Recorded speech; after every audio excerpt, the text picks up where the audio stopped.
یہ فرعون ہے، یہ قارون ہے، یہ شداد ہے، یہ حامان ہے، یہ اللہ کے دشمن ہے، یہ قوم سبا ہے، یہ قوم عاد ہے، یہ قوم سمود ہے، یہ قوم لوط ہے، یہ قوم نوح ہے. یہ ساری قوموں کے واقعات قرآن میں بیان کیے کہ یہ وہ لوگ ہیں جو اللہ کی نافرمانی پر جیے ہیں، اور ان کا انجام بتایا کہ جب یہ اللہ کی نافرمانی پر جیے تو اللہ نے انہیں کیسے تہس نہس کر کے کس طرح اللہ نے ان کو برباد کیا، وہ انجام بتایا.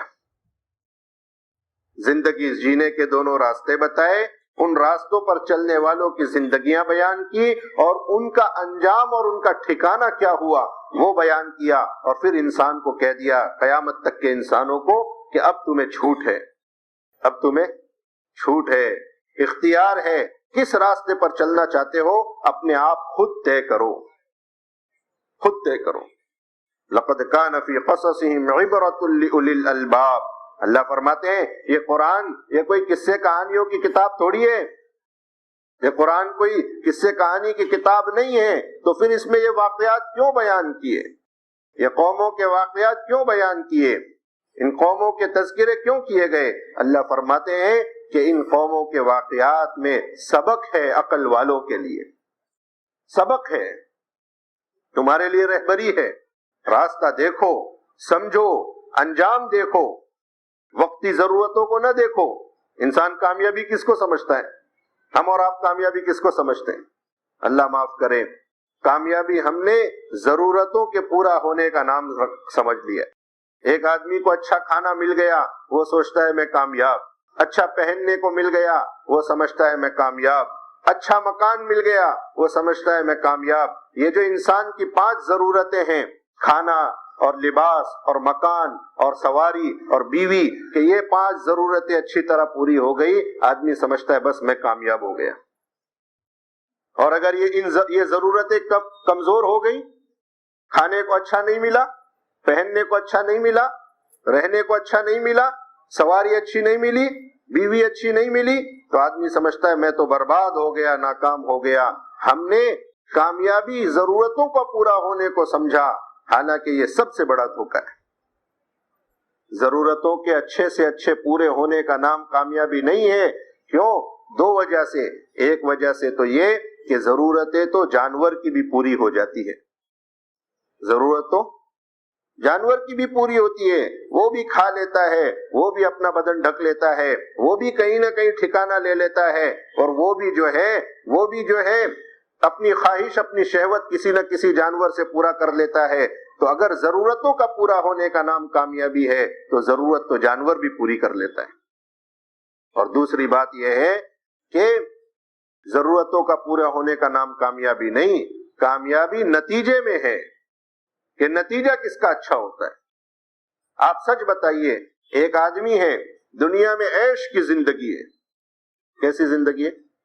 اچھے سے اچھا کھانا، اچھے سے اچھا پہننا، اچھے سے اچھا مکان، اچھے سے اچھی سواریاں، خوبصورت سے خوبصورت بیوی، ساری ضرورتیں اعلیٰ درجے پر پوری ہوئی ہیں، بلکہ دنیا کا بادشاہ بنا دیا گیا. کیا ہو گیا؟ دنیا کا بادشاہ بنا، لمبی عمر ملی، خوب عیش کیا، خوب مزے کیا، لیکن اللہ کی نافرمانی کر کے گیا، اللہ کو ناراض کر کے گیا، اور پوری زندگی عیش کر کے، کہ کتنے دن عیش کرے گا؟ کتنے دن عیش کرے گا؟ 60 سال، 70 سال، 80 سال، 100 سال، 150 سال، کہ اتنا تو کوئی جیتا بھی نہیں آج کے زمانے میں. چلو ٹھیک ہے، اگر 1000 سال کی زندگی بھی اللہ نے دے دی اور 1000 سال عیش کر کے گیا، لیکن اللہ کو ناراض کر کے گیا، اور پھر مرنے کے بعد اگر جہنم مل گئی، تو بتاؤ یہ کامیاب ہے کہ ناکام ہے؟ اس سے بڑا ناکام کوئی نہیں، اس سے بڑا بربادی والا کوئی نہیں. اللہ اکبر. ہاں، قیامت کے دن اسی معاملے کو سمجھایا حدیث میں. یہ حدیثیں ہماری رہبری کے لیے، حضور ہمیں جینے کا طریقہ سکھانے کے لیے آئے ہیں، انسانوں کو نجات کا راستہ دکھانے کے لیے حضرت محمد عربی صلی اللہ علیہ وسلم اللہ کی طرف سے آئے ہیں. فرمایا کہ کل قیامت کے دن یؤتی بانعم اہل الجنہ بانعم اہل الدنیا، کہ کل قیامت کے دن دنیا کے سب سے زیادہ نعمتوں میں جینے والے آدمی کو لایا جائے گا. سب سے زیادہ نعمتوں میں جیا، پوری زندگی کبھی اس نے کوئی تکلیف نہیں دیکھی، کبھی اس نے کوئی تکلیف دیکھی ہی نہیں، پتہ ہی نہیں تکلیف کس چیز کا نام ہے، اسے لایا جائے گا اور اللہ کہیں گے کہ جاؤ اسے ذرا جہنم کی طرف سے گھما کر لاؤ، اور ایک روایت میں آتا ہے کہ ایک ڈبکی دے کر لاؤ، فرشتے اسے لے جائیں گے، جہنم کے کناروں سے اس کو گزاریں گے یا جہنم میں یوں ڈال کے اس کو نکال لیں گے بس، اور ایک جہنم کا گرم جھونکا اس کو لگے گا اور پھر اسے اللہ کے پاس لایا جائے گا۔ اللہ پوچھیں گے هل مر بک نعیم قط، میرے بندے کبھی دنیا میں تو نے نعمتیں دیکھی ہے، کبھی دنیا میں کبھی مزہ دیکھا ہے؟ وہ اللہ کو کہے گا اے اللہ ما مر بی نعیم قط، اے اللہ مجھے نعمت اور آرام کس چیز کا نام ہے مجھے پتہ ہی نہیں، میں نے کبھی زندگی میں کوئی آرام اور سکھ نہیں دیکھا۔ پوری زندگی کا عیش، 1000 سال کے مزے، 1000 سال کی زندگیوں کے عیش، جہنم کی ایک ہوا، جہنم کا ایک جھونکا بلا دے گا۔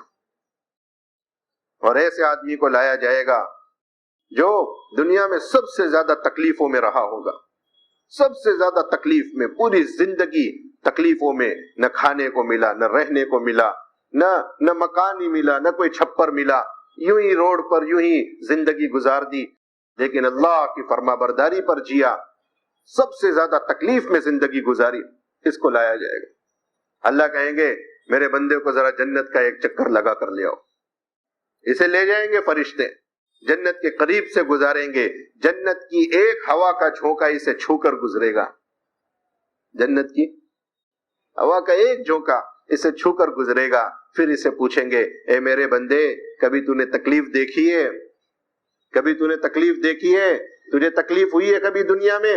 وہ جنت کا ایک جھونکا اسے دنیا بھر کی تکلیف، پوری زندگی بھر کی تکلیفیں بھلا دے گا۔ وہ اللہ کو کہے گا اللہ میں نے کبھی تکلیف نہیں دیکھی، مجھے پتہ ہی نہیں تکلیف کس کو کہتے ہیں۔ جنت کی ایک ہوا کا جھونکا، اگر ساری ضرورتیں اعلیٰ درجے پر پوری ہو گئی دنیا میں، لیکن اگر اللہ کی نافرمانی کے ساتھ جیے، اللہ کے دشمن بن کے جیے، اللہ کے نبی کے باغی بن کر جیے، اللہ کے نبی کی مخالفت کر کے زندگی گزاری، اور پھر انجام کے اعتبار سے اگر برباد ہو گئے تو میرے بزرگوں یہ بہت بڑی ناکامی ہے۔ اللہ فرماتے ہیں فَمَنْ زُحْزِحَ عَنِ النَّارِ وَأُدْخِلَ الْجَنَّةَ فَقَدْ فَازَ۔ میرے بندو سنو کامیابی کس کو کہتے ہیں؟ اللہ فرماتے ہیں جس کو اللہ جہنم سے بچا لے اور جس کو اللہ جنت میں ڈال، وہ ہو گیا کامیاب۔ یہ ہے کامیابی، کامیابی نتیجے میں ہے۔ یہ دونوں راستے بتائیں۔ ہاں کہ آج دنیا عمل کی جگہ ہے، دنیا عمل کی جگہ ہے، آخرت حساب کی جگہ ہے۔ دنیا میں حساب کوئی نہیں، آخرت میں عمل کوئی نہیں، دنیا میں حساب کوئی نہیں۔ ہاں یہ الگ بات ہے کہ دنیا میں اگر اچھے کام کرے گا، اللہ کی فرمانبرداری کرے گا تو اس کا انعام تو دنیا میں ملے گا، لیکن اس کا بدلہ آخرت میں ملے گا، اس کی برکتیں دنیا میں ملے گی اور اس کا بدلہ۔ اور اگر اللہ کی نافرمانی کرے گا، اللہ کو ناراض کرے گا، حرام کاموں میں مبتلا ہوگا، گناہوں کی زندگی گزارے گا، تو اس کا بدلہ اور اس کی سزا تو آخرت میں ملے گی، لیکن اس کی نحوستیں اور اس کی بے برکتی دنیا میں ملے گی۔ ہاں اعمال کی برکتیں بھی ہیں اور گناہوں کی نحوستیں بھی ہیں، اعمال کی برکتیں بھی ہیں اور گناہوں کی نحوستیں بھی ہیں۔ جیسے بارش آنے سے پہلے موسم خوشگوار ہو جاتا ہے، ہوائیں ٹھنڈی ہو جاتی ہے، موسم کی گرماہٹ ختم ہو جاتی ہے اور بوندا باندی ہلکی ہلکی بوندیں برسنے لگتی ہے اور مٹی کی دھیمی دھیمی خوشبو آنے لگتی ہے، اور پھر موسلادھار بارش تو بعد میں ہوتی ہے۔ ایسے نیکیوں کی وجہ سے، دنیا میں اللہ کی فرما برداری کے مطابق جینے کی وجہ سے نعمتوں کی بوندا باندی اللہ دنیا میں کریں گے اور نعمتوں کی موسلادھار بارش اللہ جنت میں کریں گے۔ ہاں لیکن یہ دعوت کی محنت کیا ہے؟ یہ دعوت کی محنت انسانوں کو اپنا راستہ بدلوانے کی محنت ہے۔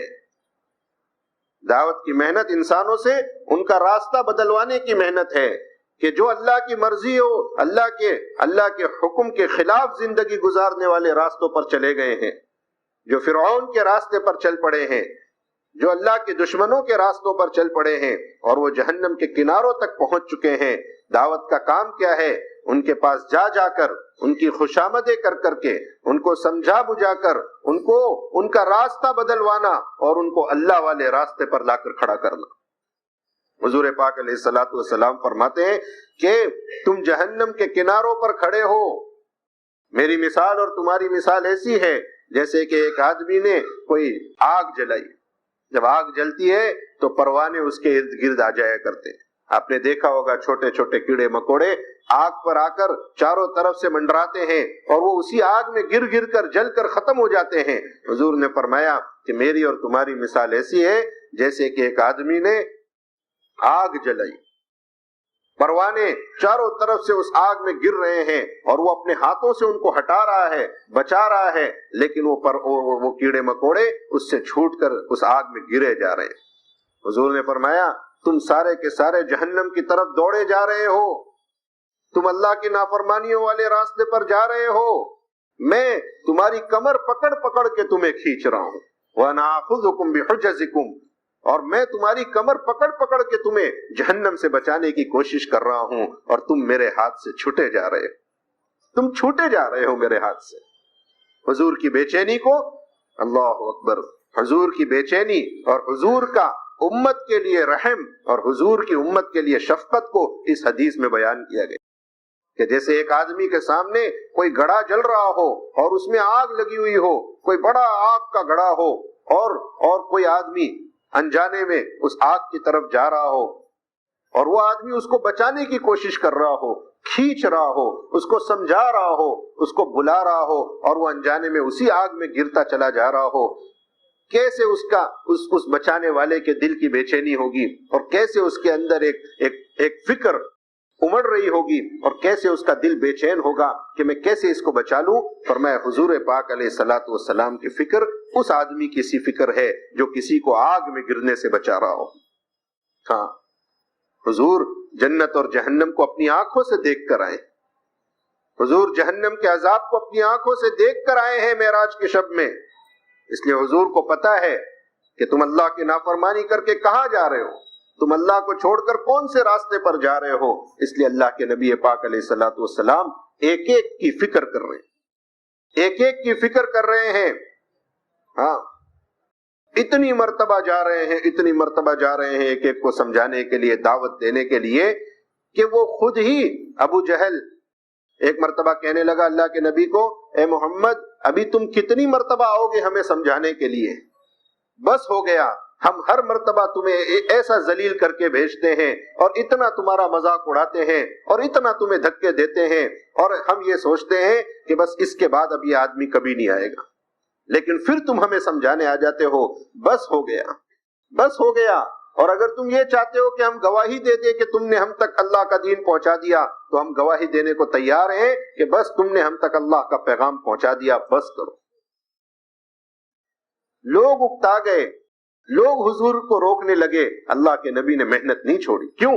حضور جانتے ہیں انہیں پتہ نہیں ہے، انہیں پتہ نہیں ہے یہ کس آگ کی طرف بھاگے جا رہے ہیں، انہیں پتہ نہیں ہے یہ اللہ کو ناراض کر کے کون سی زندگی جی رہے ہیں، انہیں سمجھا رہے ہیں، انہیں ہوش میں لا رہے ہیں۔ یہ دعوت کا کام انسانوں کو دھوکے سے نکالنے کا کام ہے، یہ دعوت کی محنت انسانوں کے راستوں کو بدلنے کی محنت ہے۔ کیوں؟ کیونکہ اگر موت سے پہلے پہلے راستہ نہیں بدلا، اگر موت سے پہلے پہلے راستہ نہیں بدلا تو پھر موت کے وقت آدمی بڑا پچھتائے گا، مرنے کے وقت بہت پچھتائے گا، بہت پچھتائے گا۔ آدمی کو دھوکے میں سے نکلنے کے دو ہی موقع ملتے ہیں، ایک موقع تو موت کے وقت ملتا ہے، ایک موقع تو جب آدمی کے سر پر موت آ جاتی ہے، حتی اذا جاء احدهم الموت قال رب ارجعون لعلی اعمل صالحا فیما ترکت کلا انہا کلمۃ هو قائلها ومن ورائهم برزخ الى یوم یبعثون۔ اللہ فرماتے ہیں کہ جب اس کے سر پر موت آ جاتی ہے، جب اس کو موت کا سامنا ہو جاتا ہے، جب آخرت کے احوال اس پر کچھ نہ کچھ کھلنے لگتے ہیں اور اسے پتا چلتا ہے کہ اب اللہ کے سامنے حاضر ہونا ہے، تو پھر یہ کہتا ہے رب ارجعون، اے اللہ ایک موقع اور دے دے، اے اللہ ایک موقع اور دے دے، لعلی اعمل صالحا، میں اچھے اعمال کر کے آؤں گا، اللہ مجھے تھوڑا سا موقع اور دے دے، میں تیری ایک نافرمانی بھی نہیں کروں گا، پلک جھپکنے کے برابر اللہ تجھے ناراض نہیں کروں گا، ایک مرتبہ ایک اور موقع۔ کلا، اللہ فرماتے ہیں ہرگز نہیں، انہا کلمۃ ہوا قائلھا، یہ بکواس کر رہا ہے تو، یہ باتیں فضول ہیں، یہ بیکار کی بات تو کر رہا ہے، تجھے کتنے موقع دیے، تجھے کتنے موقع دیے۔ آدمی کہتا ہے کہاں موقع دیے؟ ہر صبح جب آدمی نیند سے اٹھتا ہے تو اللہ کی طرف سے ایک موقع اسے ملا ہوا ہوتا ہے۔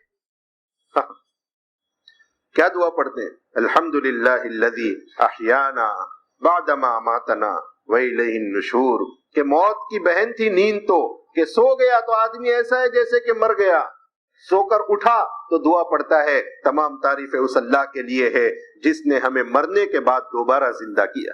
ہم مر چکے تھے، نیند کی شکل میں ہم مر چکے تھے، احیانا بعدما اماتنا، ہمارے مرنے کے بعد دوبارہ اللہ نے ہمیں زندہ کیا۔ ہر صبح جب انسان اٹھتا ہے اللہ کی طرف سے ایک اور موقع ملتا ہے، میرے بندے آج کا دن تجھے ملا ہے، تیرے جیسے کتنے ہیں جو آج کی صبح نہیں دیکھ سکے، تیرے پاس موقع ہے، وہ چلے گئے، ان کے پاس موقع ختم ہو گیا، اب قبر میں جانے کے بعد، مرنے کے بعد ایک سبحان اللہ کہنا چاہے گا، نہیں کہہ سکے گا، نہیں کہہ سکے گا۔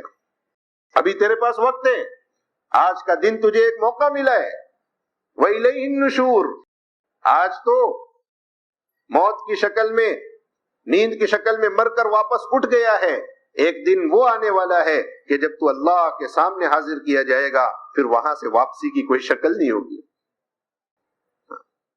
ہر صبح تجھے اللہ نے موقع دیا، ہر شام اللہ نے تجھے موقع دیا، ہر بیماری کے بعد اللہ نے تجھے موقع دیا۔ کتنے لوگ ہیں جو ایک چھوٹی سی بیماری آئی تھی، ایک سر میں درد ہوا تھا، ایک بخار ہوا تھا، اور اسی بیماری میں اللہ کے پاس چل پڑے، ہوا نہیں ہوا؟ اللہ نے ہر بیماری کے بعد تجھے تندرستی دے کر ہمیں ایک موقع دیا، ہمیں ایک موقع دیا۔ اے میرے بندے، میں چاہتا تو اسی بیماری میں تجھے بلا لیتا، پھر تندرستی دی ہے، اب اللہ کو راضی کر لے، اب اللہ کو راضی کر لے۔ ہم اپنے گھر سے نکلے، ہم اپنے گھر سے نکلے، ایک تیز رفتار سواری آئی اور ہمارے بالکل قریب سے گزر گئی، آدمی کہتا میں بچ گیا، کیوں بچ گیا؟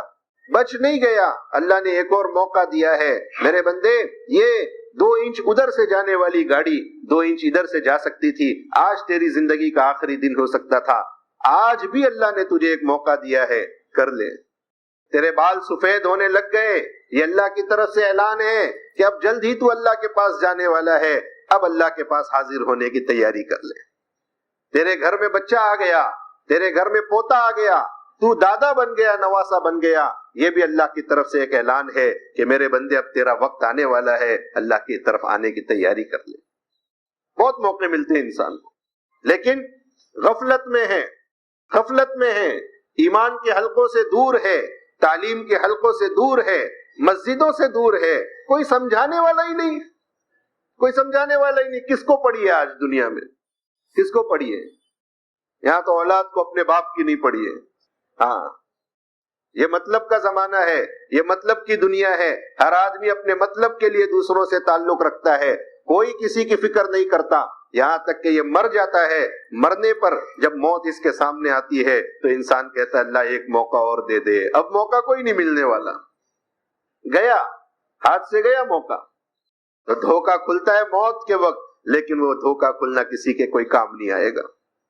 اور ایک دھوکہ، کہ ایک دھوکہ کھلتا ہے اللہ کے راستے میں نکلنے پر۔ ہاں، ہمیں دعائیں دینی چاہیے ان ساتھیوں کو، یہ جو دعوت کے نام پر ہمارے ساتھی ہمارے پاس آتے ہیں، ہمارے گھروں پر آتے ہیں، ہماری ملاقاتیں کرتے ہیں، ہمارے کارخانوں پر آتے ہیں، ہماری دکانوں پر آتے ہیں، ہماری خوشامدیں کرتے ہیں، بھائی مسجد میں آ جاؤ، بھائی اللہ کے گھر سے آئے ہیں۔ ارے ذرا تو سوچیں کہ ایسے مطلب کے زمانے میں جب سگا بھائی سگے بھائی کو نہیں پوچھتا، جب بیٹا اپنے باپ سے ملے ہوئے اسے مہینے گزر جاتے ہیں، ان جماعت کے ساتھیوں کو، ان کو کیا پڑی ہے آپ سے ملنے آ رہے ہیں؟ کیوں آ رہے ہیں؟ آپ ان کو پیسہ دے دیں گے؟ آپ ان کی دنیا کی کوئی ضرورت پوری کر دیں گے؟ آپ جس طرح کاروبار میں لگے ہیں ویسے ان کے بھی کوئی کام دھندے ہیں، یہ بھی اپنے گھر کے بڑے ہیں، یہ بھی اپنے گھر کے کام کاج میں لگے ہیں، لیکن اللہ کے نبی کی فکر کو لے کر آپ پر رحم کر کے، اپنے آپ پر رحم کر کے، اللہ کے نبی کے کام کو اپنا کام بنا کر، اپنی مشغولیوں کو چھوڑ کر ہمارے دروازوں پر آ کر ہماری کنڈیاں بجا رہے ہیں اور ہماری کڑوی کسیلی برداشت کر رہے ہیں، لیکن ہمیں اللہ کے گھر کی طرف بلا رہے ہیں۔ ہمیں دعائیں دینا چاہیے ان لوگوں کو۔ دھوکہ کھلتا ہے اللہ کے راستے میں نکل کر، اللہ کے راستے میں نکل کر دھوکہ کھلتا ہے۔ میں کہاں تھا، میں کیا کر رہا تھا؟ آدمی اس لیے کہتے ہیں کہ اپنی ملاقاتوں میں، اپنی جماعت کے نکلنے میں تشکیلوں کو بنیاد بناؤ، اپنی ملاقاتوں میں تشکیل کرو۔ تشکیل کس چیز کی کرو؟ کہ انہیں ان کے ماحول سے نکال کر اللہ کے گھر میں لاؤ، انہیں ان کے ماحول سے نکال کر اللہ کے گھر میں لاؤ۔ کیوں؟ کیونکہ وہ اپنے دنیا کے ماحول میں بات اس کے دل میں اترے گی نہیں۔ ہم یہ نہیں کہتے وہاں بات نہیں کرنا، ہاں اگر کوئی عذر ہے، نہیں سنتا ہے، نہیں آ سکتا ہے تو الگ بات ہے، ساری بات کریں گے، لیکن اصل تو ہے کہ اسے اس کے ماحول سے نکال کر اپنے ماحول میں لاؤ۔ ہاں کیوں؟ کیونکہ ماحول کا اثر موسم کی طرح ہوتا ہے، ماحول کا اثر موسم کی طرح ہوتا ہے۔ جیسے موسم ہر ایک پر اثر کرتا ہے ویسے ماحول ہر ایک پر اثر کرتا ہے۔ گرمی کا موسم ہے تو گرمی امیر صاحب کو بھی لگے گی، غریب صاحب کو بھی لگے گی، گرمی عالم صاحب کو بھی لگے گی، پسینے مالدار کے بھی بہیں گے اور غریب کے بھی بہیں گے۔ سردی کا موسم ہے تو سب کو سردی لگے گی، بارش کا موسم ہے تو سب بھیگیں گے۔ جیسے موسم کسی کو نہیں چھوڑتا ویسے ماحول کسی کو نہیں چھوڑتا۔ اگر بے دینی کا ماحول ہے، اگر بے دینی کا ماحول ہے، اگر اللہ کی ناراضگی کا ماحول ہے، اگر گناہوں کے ماحول میں ہے تو یہ ماحول تجھ پر اثر کر کے رہے گا۔ ہم چاہے کتنا ہی اپنے آپ کو یہ سمجھتے رہیں کہ نہیں ہم پر اثر نہیں ہوگا، ایسا ہو نہیں سکتا کہ تو سمندر پر چلے اور تیرے پیر نہ بھیگے، ایسا ہو نہیں سکتا کہ تو پانی پر چلے اور تیرے پیر، ایسا ہو نہیں سکتا کہ تو گناہوں کے ماحول میں رہے، اللہ کی یاد سے غفلت کے ماحول میں رہے اور ہمارا دل متاثر نہ ہو اور اس غفلت کا پردہ ہمارے دل پر نہ پڑے، ایسا ہو نہیں سکتا۔ بے دینی کا ماحول ہوگا تو دیندار سے دیندار کو اپنے دین پر عمل کرتے ہوئے شرم آئے گی۔ ہوتا ہے نہیں ہوتا ہے؟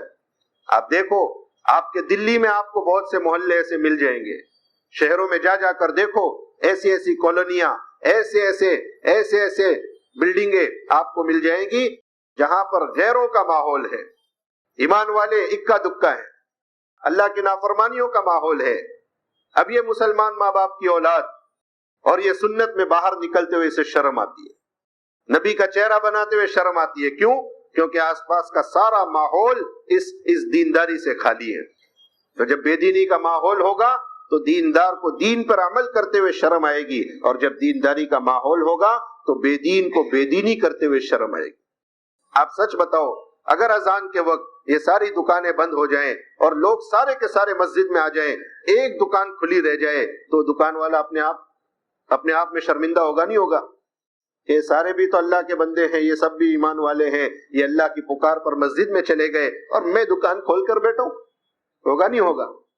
جب بے دینی کا ماحول ہوگا تو دیندار کو دین پر چلنے میں جھجک محسوس ہوگی، اور جب دینداری کا ماحول ہوگا تو بے دین کو اپنی بے دینی کرنے میں جھجک محسوس ہوگی۔